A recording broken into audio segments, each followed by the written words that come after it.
Applying for an IPO just got quicker, foolproof, and paperless.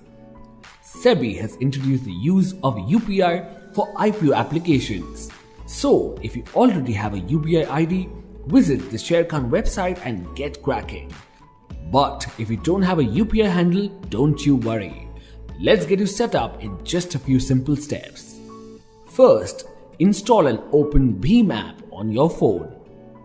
Select the mobile number which is registered with your bank. Log in by setting up a 4-digit application password. Select and link your bank.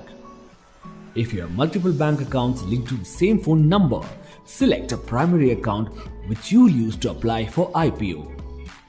To set your UPI PIN, enter the last 6 digits and expiry date of your debit card.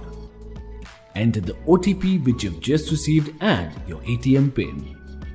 Now set your UPI PIN. Your UPI ID will be generated. Visit the profile section on the app to check your UPI ID. And there you have it. Mention this UPI ID in your IPO application to block funds for your bid.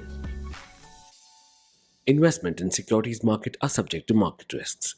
Read all the related documents carefully before investing.